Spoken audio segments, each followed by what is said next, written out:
All praise to Yahweh by Hashem Yahweh Shai. Now, we're going to get right into it because this blood moon situation is very important. And when you look at the book of Joel, it has the verse that talks about the blood. The moon should be turned into blood. Now, in this specific situation, when you look at how Joel is writing it, chapter 2 is talking about the day of the Lord. It started off talking about the day of the Lord, which we know Joel didn't write. Chapter 2, verse 1, 2, 3, 4, 5. He didn't write in that order, but he was writing in kind of a order. So when you look at how he started the book, or he started talking about the day of the Lord, and to locate that, it's in the second chapter of Joel, and so he started describing the day of the Lord, and he started talking about the nuclear missiles in verse 4. And so he mentions the moon will be darkened in two places. In Joel chapter 2, verse 10, he say, the earth shall quake before them, the heavens shall tremble, the sun and the moon shall be darkened, and the stars shall withdraw their shining. Then when you jump over to chapter 3, verse 15, it say, the sun and the moon shall be darkened, and the stars shall withdraw their shining. So he mentions this in the beginning when he gives a short description of these nuclear missiles, and then he talk about it after the children of Israel pretty much is said to pretty much return to captivity and sell their slave masters into the so-called Hamites. But when it's talking about the moon shall be turned into blood, he put that in a specific order. Let's start at chapter 2, and let's see here. Chapter 2. Okay. We're going to start at verse 27. Let's look at how he put this thing in order. He said, and ye shall know that I am in the midst of Israel, and that I am the Lord your God, and none else, and my people shall never be ashamed.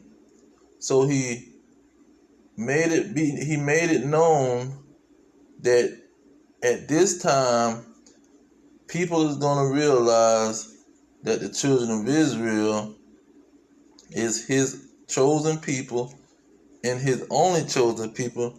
Nobody else is going to be his chosen people. And then in verse 28, it say, and it shall come to pass afterwards that I will pour out my spirit upon all flesh, and your sons and your daughters shall prophesy, your old men shall dream dreams, your young men shall see visions. And also the servants and the handmaids in those days will I pour out my spirit. So he letting it be known the spirit, when he poured his spirit on the Israelites, they're going to be servants and handmaids. They're going to be in captivity. That's what Joel 3:6. Let me make sure I said that right. Joel 3:6, talking about they were sold to the Grecians. So they were slaves at this time.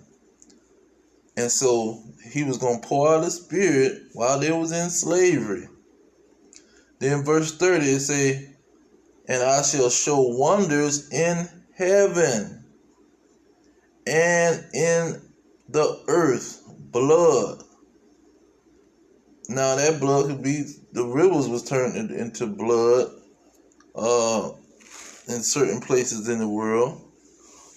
It say, and fire. We see fire. We got fires all over the place in California.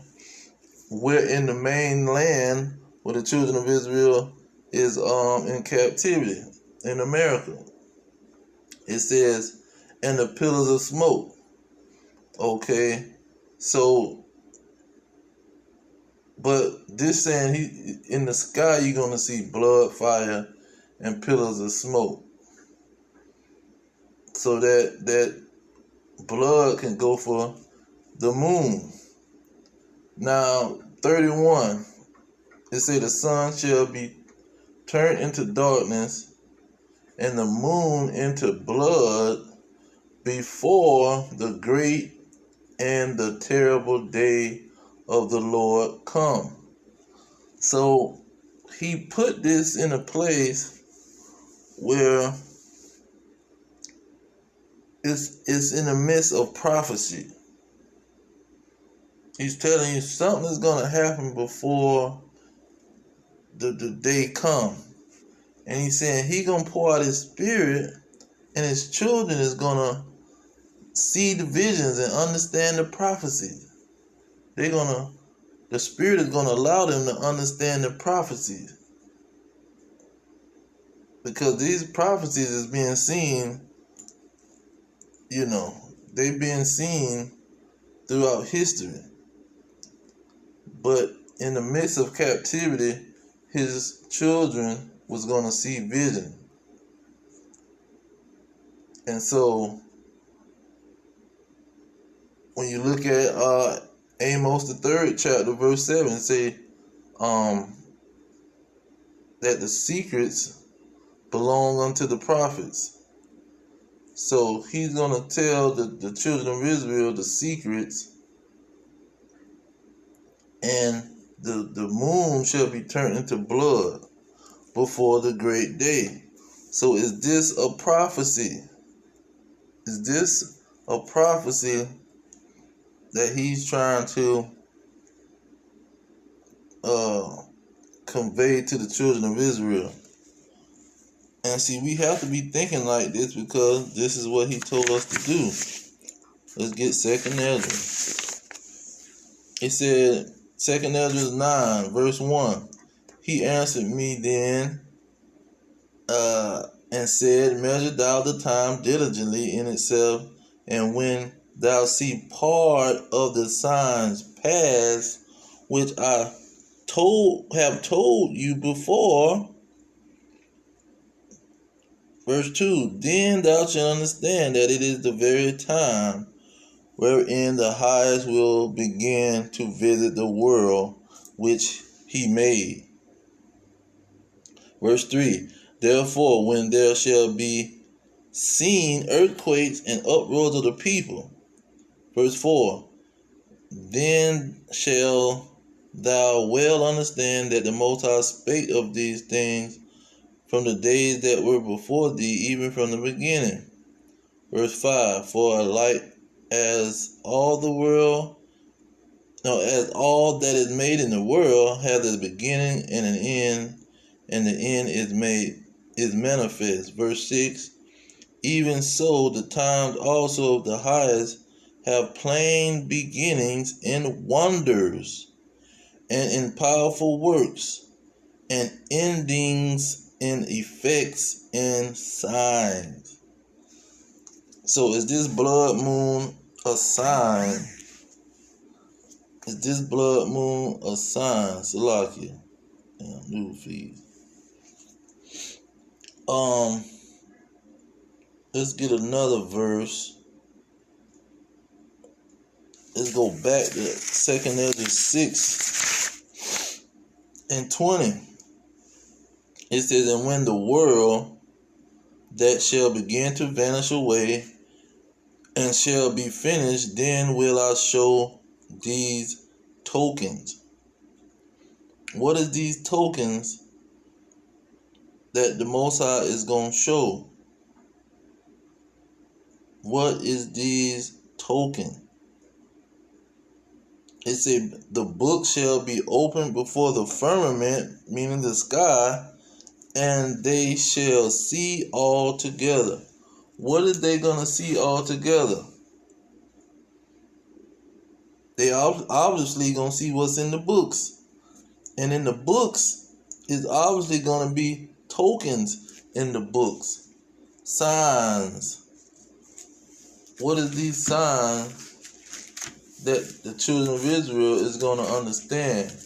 What are these prophecies that the children of Israel going to understand? Okay, when you go into Revelation chapter 1, verse 7, it say, behold, he cometh with clouds, and every eye shall see him, and they also which pierced him, and all the kindreds of the earth shall wail because of him. You see, he's saying that all eyes shall see him. Okay, let's go to Matthew, because I remember seeing something in Matthew, but I haven't heard anybody bring it out. Matthew chapter 24, when it's talking about the end. Okay, here it is. It says, verse 29, Matthew 24:29. Immediately after the tribulation of those days shall the sun be darkened, and the moon shall not give her light, and the stars shall fall from heaven, and the powers of heaven shall be shaken. Okay, so it's kind of giving the same scenario as Joel, where it said the sun and the moon shall be darkened. Okay.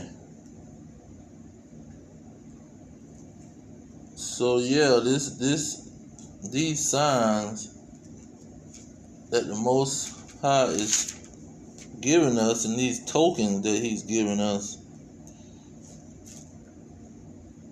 is this a prophecy that he's trying to tell us that this is a sign that's going to start the beginning, or is it certifying the beginning? Now, another thing with this situation is you got them saying this blood moon hasn't happened since 1440. Now, 1440 was a major year in two ways. First, and spiritually, you got the 144. Just that number alone is a spiritual number. Then 1492, you got the Renaissance, the rebirth of the nation of Edom, the rebirth of the so-called white man. You got the downfall of the other nations, or the Israelites, who was ruling during the Byzantine Empire. You had, for 1,000 years, they ruled during the Byzantine Empire with Constantine and all of those people. So you got major situation going on when the last lunar blood moon happened. So this is something to be looking at and something to be paying attention to. Now, when you go into Isaiah, let's see here. Isaiah chapter 62 verse 6, it say, I have set watchmen upon the walls, O Jerusalem, which shall never hold their peace day nor night. Ye that make mention of the Lord, keep not silence. Verse 7, and give him no rest till he establish, and till he make Jerusalem a praise in the earth. So the Lord have set up watchmen to watch these things, to watch the signs, to look out for the signs that's going on. He set up watchmen that will let the people know what time we living in and what's going on.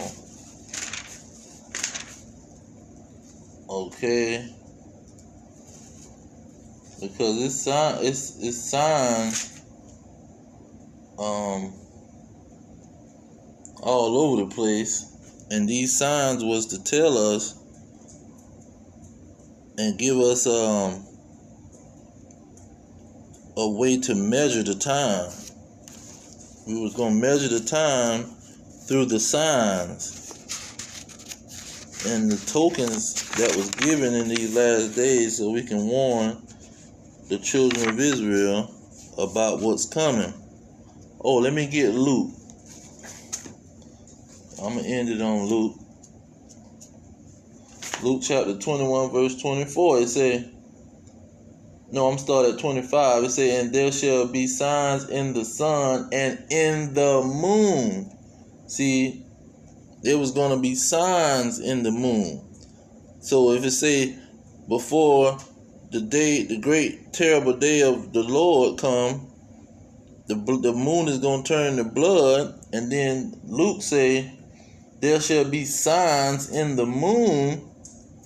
That's letting you know the moon will be a sign that something is about to happen.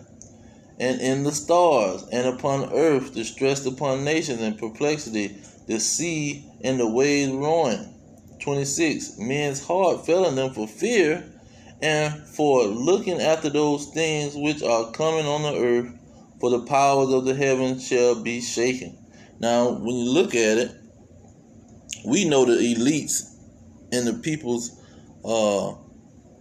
in power, they have people looking out for the signs. See, they got people looking out for the signs and what's going to come before it happens. You see, they have people like the Weather Channel. See, they know when it's going to rain a month before it rains. See, that's how much they looking into these signs.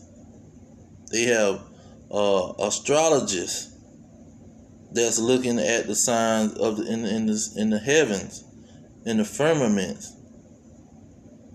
You see, that's why Ezekiel 28, no, they're wiser than Daniel. No, nothing secret shall be hidden from them, because they always looking and they always searching. So these individuals got bunkers. They got fields of bunkers all over the world, because they have seen the signs and they know when the signs is coming. See, they calculating and they looking and preparing for Yahushua. Let me finish on that one, because that's a good thought. Revelation 6, because that talks about the moon also. But look at where it's located. Where it say the moon became as blood. It's located in the place where it say these elites was going to hide from the Lord. It says in let me start at verse 12. And I beheld, when he had opened the sixth seal, and lo, there was a great earthquake, and the sun became black as sackcloth of hair, and the moon became as blood. You see? So it's talking about this moon and the blood. Then it describes the nuclear missiles in 13 and say the stars shall fall. The stars of heaven fell onto the earth. That's those nuclear missiles. And so that's what they running from, these kings of the earth, because they know that's coming at the same time he coming. Verse 15 say the kings of the earth and the great men and rich men and the chief captains and the mighty men and every bondman and every free man hid themselves in the dens in the rocks of the mountains. 16 and said to the mountains and rocks, fall on us and hide us from the face of him that sitteth on the throne and from the wrath of the Lamb. 17 for the great day of his wrath is come. Who shall be able to stand? See, these people know what's going on. They know the signs and the tokens that's in the sky way before the situation happened. They got calendars. See, lunar calendars about the moon. So when the Bible say before he come, the moon gonna turn to blood. They say, oh, let's look at this moon and see when this moon turn red. When the moon is dark and have an eclipse and turn red. Because that's what this situation really is about. The sun don't give his light, and the moon is as blood. That's the eclipse. So these individuals, they know these things, and then you have the children of Israel warning their people at the same time, and they can eavesdrop on the children of Israel. See, they've been digging into the scriptures since 1969 and beyond that. So these dragons, these elite kings of the earth, the so-called white men in the United Nations, they know what's going on. That's why these people are preparing. They got bunkers, doomsday bunkers, and they got everything ready, and they shutting the system down because they know that they ain't gonna be able to stand in that great day when he come on the scene. They thinking about survival, and they hoping that they can make some kind of miracle happen and and defeat the Lamb when it's not gonna happen. But yeah, I just want to speak on that a little bit about this blood moon. Hopefully it's the sign that we can get out of here and our kingdom can start to be activated. But I'm going to leave it there. All praises to Yahweh, Ba'ashem, Yahweh Shah, Ba'ashem, Rikakadash. Double honor to the elders pushing the truth. Peace to the elect worldwide. The blacks, Hispanics, Native Americans, descendants of slaves scattered around the globe. Our kingdom is at hand. Shalom.